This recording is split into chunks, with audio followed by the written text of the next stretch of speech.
કતારગામ ધારાસભ્ય દ્વારા નાણામંત્રીને લખ્યો પત્ર. ધારાસભ્ય વિનુભાઈ મોરડિયા દ્વારા પત્ર લખવામાં આવ્યો. દક્ષિણ ગુજરાત તેમજ સમગ્ર ગુજરાતની અંદર બહેરાશની સમસ્યાથી ઘણા લોકો પીડિત છે. આ કારણોસર રાજ્ય સરકાર દ્વારા આ બીમારીથી પીડાતા દર્દીઓને આર્થિક રીતે ભાર ન પડે તે માટે ઓપરેશનથી લઈને સાંભળવાના મશીન પણ આપવા સુધીની તમામ બાબતોમાં શરતો ઊભી કરવામાં આવી હતી. મશીનના સ્પેર પાર્ટ મોંઘા હોવાથી જીએસટી ઘટાડવા કે નાબૂદ કરવા માંગ.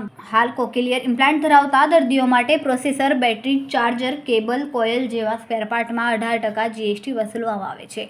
આમ જોઈએ તો આ બીમારીથી પીડાતા 90% દર્દીઓ મધ્યમ અને ગરીબ વર્ગના છે.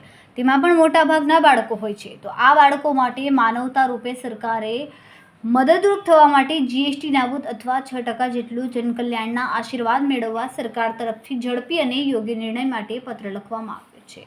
કેમેરામેન સેનિલ વિરાણી સાથે વિશાલ છેટા, માનવ પ્રભા ન્યૂઝ, સુરત.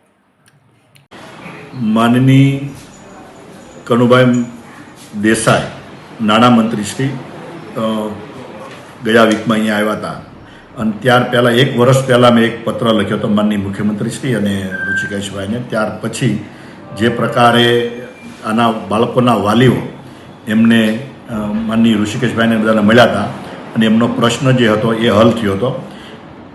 ત્યારબાદ ફરીથી પાછા એ વાલીઓ મારી પાસે આવ્યા અને એમનું કહેવાનું એવું હતું કે જે કોક્લિયર પ્લાન્ટ એટલે કે કાનમાં સાંભળવાનું મશીન જે બાળકો માટે, એ બાળકોને જ્યારે મેન્ટેનન્સ આવે એની વોરંટી પૂરી થાય 3 વર્ષ પછી, ત્યારે એના જે સ્પાર્ટ હોય, બેટરી, કેબલ, ચાર્જ, આ બધા જ પ્લાન્ટો ઉપર 18% જેટલો જીએસટી છે.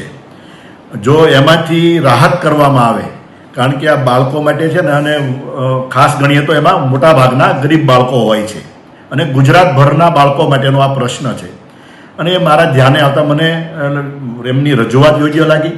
એટલે માનની નાણામંત્રી જ્યારે આવ્યા ત્યારે એમને પણ મેં વાત કરી, એમને હકારાત્મક મને પ્રત્યુત્તર આપ્યો છે અને મેં પત્ર પણ લખ્યો છે, રૂબરૂ મળીને કનુભાઈને પત્ર આપ્યો છે, જેથી કરીને આવનારા દિવસોમાં જલ્દીથી જલ્દી જે આના સ્પેર પાર્ટ હોય મશીનના, એની ઉપરથી જીએસટી હટાવવામાં આવે અથવા તો મિનિમમ જીએસટી લગાવવામાં આવે, જેથી કરીને રાજ્યના ગરીબ બાળકો અને ગરીબ વાલીઓના આશીર્વાદ મળી શકે સરકારને. અમારા વિડીયોની નવી અપડેટ મેળવવા માટે સબસ્ક્રાઇબ કરો માનવ પ્રભા ન્યૂઝ ચેનલને. બેલ આઇકન ક્લિક કરો લેટેસ્ટ વિડીયો સૌથી પહેલા મેળવવા માટે.